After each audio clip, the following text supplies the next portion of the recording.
Good morning बच्चों। सभी ठीक होंगे, उम्मीद करते हैं। ऐसी अपना ध्यान रखें, मौसम बदल रहा है। और दूसरी बात ये करते हैं कि आज स्नेहा और रवि दोनों के बीच में बातें हो रही हैं। तो क्या बातें हो रही हैं? स्नेहा को अपना गृह कार्य मिला है स्कूल से। जो रवि की बहन है उसे एक विद्युत परिपथ बनाने के लिए कहती है। रवि ने चित्र में दिखाए जैसा एक परिपथ बना दिया। रवि ने इस तरह से एक परिपथ बना दिया, लेकिन ऐसा परिपथ में क्या है स्नेहा को समझ में नहीं आया। तो स्नेहा ने क्या बोला? स्नेहा को ऐसा परिपथ अपनी कॉपी में चित्रित करना बहुत मुश्किल लगा। ऐसे मैं कैसे बनाऊंगी? इसलिए उसने रवि को परिपथ आरेख और उसके घटकों को सरल बनाने के लिए कहा। तो रवि ने उसे दी गई तालिका से सिखाया। देखिए, इसमें आपको एक बैटरी या सेल दिखाई दे रहा होगा। यहाँ पर कुछ एक पिन की तरह दिखाई दे रही होगी। यहाँ पर ऐसे कुछ बल्ब की तरह जलता हुआ दिखाई दे रहा होगा। और यहाँ पर कुछ तार दिखाई दे रहे होंगे। तो रवि ने उसको समझाने के लिए तालिका में बताया और इनके कुछ संकेत समझाए। फिर संकेतिक चित्र बनाने के लिए बोला। तो देखते हैं, हम भी बात करते हैं कि कैसे क्या बनता है। तालिका की तरफ चलते हैं।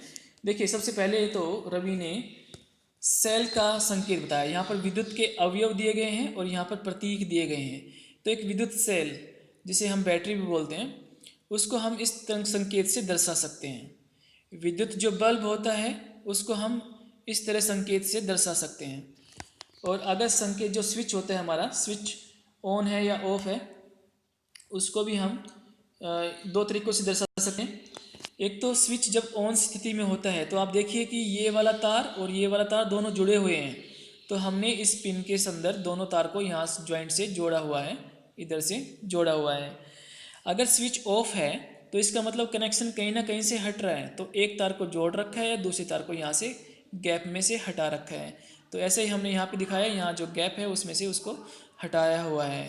तो ये ऑफ हो जाता है जब दोनों तार में से कोई भी एक तार सही तरीके से नहीं जुड़ रहा है इस पिन में, तो इसका मतलब वो ऑफ है।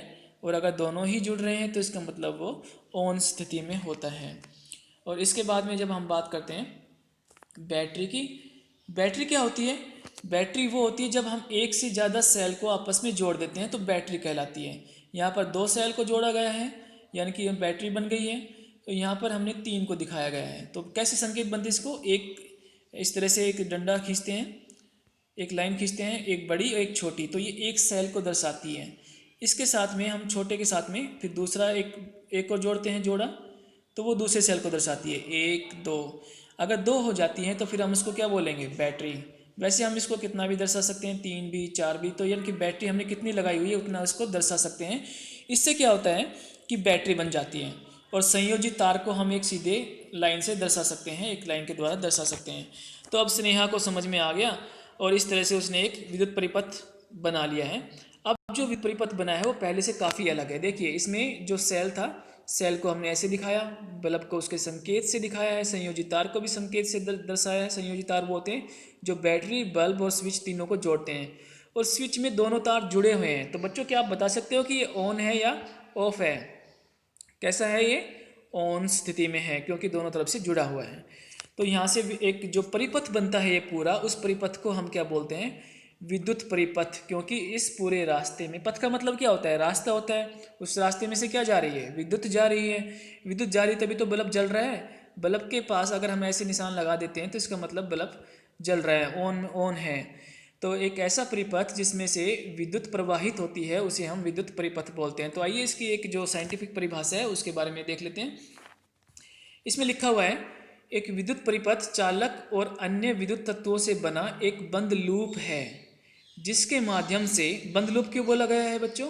क्योंकि अगर ये कहीं से भी खुला हो गया ना तो इसका मतलब क्या है कि विद्युत की धारा प्रवाहित नहीं होगी और ये ऑफ हो जाएगा। एक बंद लूप है जिसके माध्यम से विद्युत प्रवाह हो सकता है। तो विद्युत प्रवाह होने के लिए एक बंद लूप को हम क्या बोलते हैं? विद्युत परिपथ बोलते हैं। उदाहरण के लिए, एक बहुत ही सरल विद्युत परिपथ में तीन अवयव होने बहुत जरूरी हैं। एक तो बैटरी, जिससे कि पावर मिलेगी, विद्युत की पर विद्युत धारा प्रवाहित होगी। एक बल्ब जो हमें यह दर्शाएगा कि विद्युत धारा प्रवाहित हो रही है। और एक विद्युत तार जो इन तीनों को जोड़ेगा। इसके अलावा हम यहाँ पर एक स्विच भी जोड़ सकते हैं, जिसको जब बंद करना चाहें तो बंद कर सकते हैं और जब ऑन करना चाहे तो ऑन कर सकते हैं, जलाना चाहे जला सकते हैं। तो देखिए अब इसके बाद में हम अभ्यास की तरफ चलते हैं कि अभ्यास में हमने क्या सीखा है। अभ्यास के अंदर हमने हमारे पास में 3 प्रश्न हैं, तीनों के आंसर हम दे सकते हैं। सेल, बल्ब और बैटरी का प्रतीक अपने नोटबुक में लिखना है। तो सेल, बल्ब और बैटरी के तीनों के प्रतीक आप कहाँ से लिखेंगे? इस तालिका से।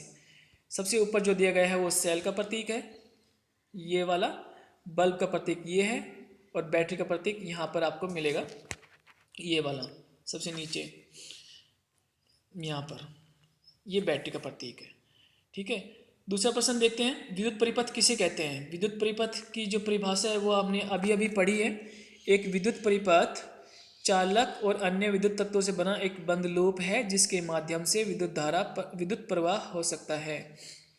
इसके बाद में प्रश्न 3 है। विद्युत परिपथ बनाएं, एक विद्युत परिपथ बनाएं जिसमें एक विद्युत सेल, 2 विद्युत बल्ब, संयोजित तार, स्विच ऑन स्थिति में लगा हो। स्विच देखना ऑन स्थिति में लगा है, तो स्विच ऑन यहाँ भी है, लगा हुआ है। संयोजित तार भी यहाँ पर है, विद्युत सेल भी यहाँ पर है। सिर्फ बल्ब 2 लगाने हैं हमें, बल्ब 1 लगा हुआ है। तो हम क्या करेंगे, इस तार को थोड़ा सा आगे बढ़ा के अपने चित्र में जब आप नोटबुक में बनाएंगे तो एक बल्ब का प्रतीक और बनाना है यहाँ पर, और उसके वो भी ऑन स्थिति में दर्शा देना है इस तरह से। तो ये आपका विद्युत परिपथ पूरा हो जाएगा। ये पूरा बना के आप अपनी नोटबुक में दर्शा सकते हैं। तो बड़ी अच्छी वर्कशीट है और सीखने के लिहाज से भी बहुत अच्छी है। आपके घर में जब किस तरह की कभी ज़रूरत पड़ती है तो आप उसको कर सकते हैं। धन्यवाद बच्चों, आज की वर्कशीट यहीं ख़त्म होती है। इसको लर्न करना भी ज़रूरी है, तो इसको याद कर लेना और अपना ध्यान रखना।